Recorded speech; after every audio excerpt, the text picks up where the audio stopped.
अमित एक बहुत ही होनहार लड़का था, जो हमेशा ही ईमानदारी के साथ अपनी पढ़ाई पर ध्यान देता और हमेशा अपने पिताजी के काम में मदद भी कर दिया करता था। ऐसे तो वह बस सिर्फ 12वीं कक्षा का छात्र था, लेकिन फिर भी उसमें गजब का आत्मविश्वास था कि वह अकेले ही अपने पिता का काम संभाल लेता था और साथ में पढ़ाई पर भी ध्यान देता था। अमित की मां का देहांत 2 साल पहले ही हो चुका था और उसकी एक छोटी बहन थी जो स्कूल जाती थी, लेकिन कभी कभी इसे भी स्कूल से छुट्टी लेनी पड़ती थी क्योंकि अमित के पिताजी सही समय पर उसके स्कूल की फीस जमा नहीं करवा पाते थे। छोटी बहन को पढ़ाई का शौक नहीं था, लेकिन फिर भी अपने भाई के कहने पर वह पढ़ाई करने लगती थी। एक दिन छोटी बहन के पड़ोस में रहने वाली उसकी सहेली ने उसे अपने बर्थडे में आने के लिए कहा था, साथ में उसे रेड कलर की ड्रेस पहनने को कहा क्योंकि उसकी बर्थडे पार्टी की थीम रेड कलर थी। अमित की बहन इतनी समझदार नहीं थी और वह बार बार अपने भाई से जिद करने लगी, भैया मुझे नई ड्रेस खरीद कर देना, कल मुझे अमृता के बर्थडे में जाना है जहां रेड कलर पहनना होगा। ऐसे में अगर मैं नहीं पहनूंगी तो लोग मेरी हंसी उड़ाएंगे और मुझसे कोई दोस्ती नहीं करेगा। अमित, अरे ड्रेस से क्या लेना देना है, तू बस उस पार्टी में जाकर मजे करके आना। बहन रोते हुए, नहीं भैया मुझे तो वही ड्रेस चाहिए, नहीं तो मैं बर्थडे पार्टी में नहीं जा पाऊंगी। अमित अपनी बहन से बहुत प्यार करता था और इसी वजह से उसने अपनी बहन के लिए नई ड्रेस ला कर दे दी जो लगभग 1500 रुपयों की थी और जिसके लिए उसने अपने दोस्त से उधार भी ले लिया था। ऐसे तो वह बहुत स्वाभिमानी था, लेकिन अपनी बहन के आगे वह कुछ भी नहीं कर पा रहा था। अमित के पिताजी, तू अपनी बहन को बिगाड़ते जा रहा है। दिन ब दिन उसकी ख्वाहिश बढ़ती ही जा रही है। देख बेटा, उसके अंदर भी तो यह समझदारी होनी चाहिए कि वह हमारी मजबूरी को समझ सके, हम इतने पैसे वाले नहीं हैं। ये सब बातें दूर से ही अमित की बहन सुन रही थी और उसे ये सुनकर अच्छा नहीं लगा कि उसके पिताजी ने उसे कुछ भी देने से मना किया और उसे समझदार होने की बात की है। उसके हिसाब से तो वही सबसे समझदार लड़की थी। उसने अपने पिताजी और भाई की मजबूरी को भी सुनते हुए नजरअंदाज कर दिया था, क्योंकि उसे तो अपनी मनमर्जी का हर वह सामान मिल जाता था जो वह चाहती थी।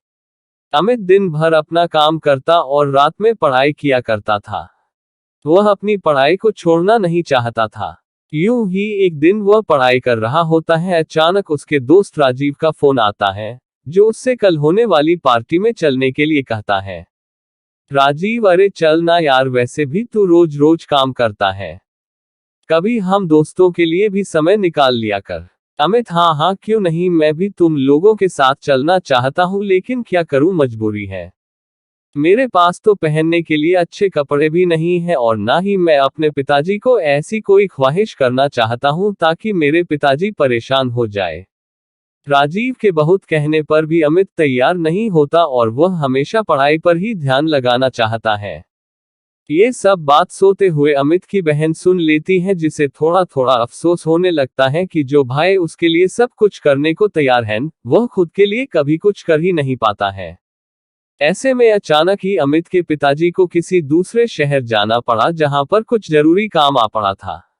अमित की बहन, भाई मेरी सहेली बता रही थी कि शहर के मॉल में एक बहुत अच्छी प्रदर्शनी लगी है जहां पर बहुत तरह तरह के डिजाइनर कपड़े मिल रहे हैं, वह भी सस्ते दामों में। मुझे भी वहां से कोई अच्छी सी ड्रेस लेकर दे दो ना, जिसे मैं अपने बर्थडे में पहन सकूं और मेरी सहेलियों को नीचा दिखा सकूं। अमित, तुम ये गलत सोच रही हो।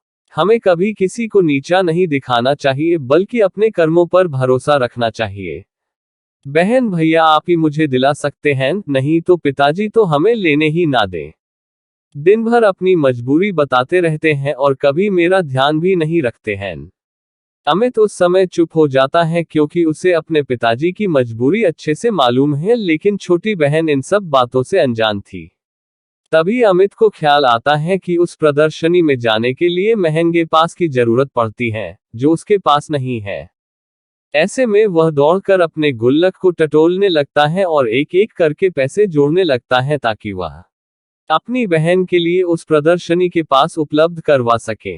ये सब देखकर अमित की बहन का कलेजा फट पड़ता है और उसे जोर से रोना आ जाता है। उसे रोता हुआ देखकर अमित दौड़कर बहन के पास जाता है। क्या हुआ, तुम इस तरह से क्यों रो रही हो? बहन रोते हुए, आज तक आपने हमेशा मेरी खुशियों का ख्याल रखा।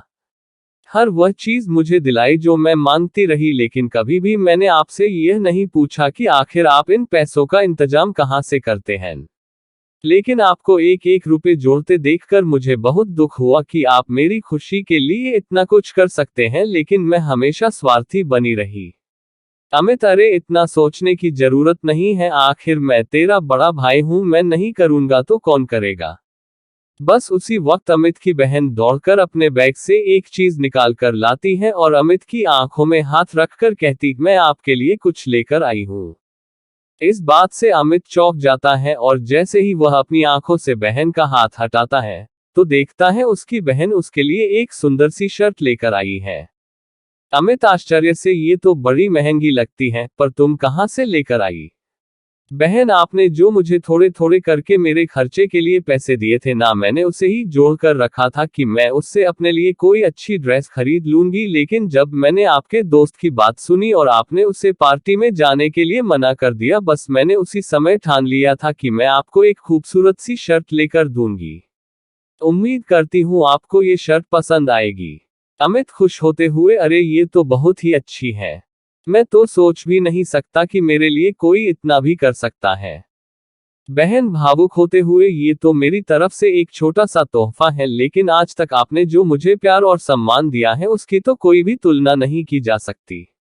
अब मैं हमेशा आपका और पिताजी का हाथ बटाऊंगी और कभी भी फिजूल खर्च नहीं करूंगी। वह बात सही है, जितनी चादर होती है हमें पैर भी उतना ही फैलाना चाहिए। बहन की समझदारी वाली बातों को सुनकर अमित की आंखों में भी आंसू आ जाते हैं और तभी पिताजी वहां खड़े होकर उन दोनों को देखने लगते हैं। अब पिताजी की आंखों में भी अमित के साथ साथ बहन के लिए भी गर्व के भाव आ जाते हैं और वे दोनों बच्चों को गले से लगा लेते हैं। खुशियां हमेशा छोटी छोटी घटनाओं, छोटे छोटे मोमेंट्स में छुपे हुए होते हैं। कभी भी लाइफ में किसी के लिए कुछ बड़ा प्लान करने के बजाय किसी के लिए एक छोटा सा प्रयास भी बहुत मायने रखता है। किसी के लिए एक बड़ा महंगा उपहार खरीदने के बजाय किसी के साथ 2 पल बैठकर उससे बात कर लेना भी एक बहुत बढ़िया उपहार होता है। लाइफ में कभी कभी ऐसा भी होता है कि किसी को हमारा महंगे लाखों के गिफ्ट्स में कोई रुचि नहीं होती है, उनके साथ सब एक शाम गुजार ले, वो भी बहुत होता है। लेकिन बदलते दुनिया और इस जीवन की आपाधापी में हम इतने मशगूल होते हैं कि किसी को अपना समय भी नहीं दे पाते हैं। जहां तक मेरा मानना है कि किसी के लिए किसी का सबसे बड़ा उपहार किसी को वक्त देना होता है, कि कोई भी किसी को जब अपना वक्त देता है तो वह उसको सिर्फ अपना वक्त नहीं दे रहा होता है, वह अपने जीवन का एक हिस्सा, या ऐसे कहे तो वह अपना जीवन दे रहा होता है।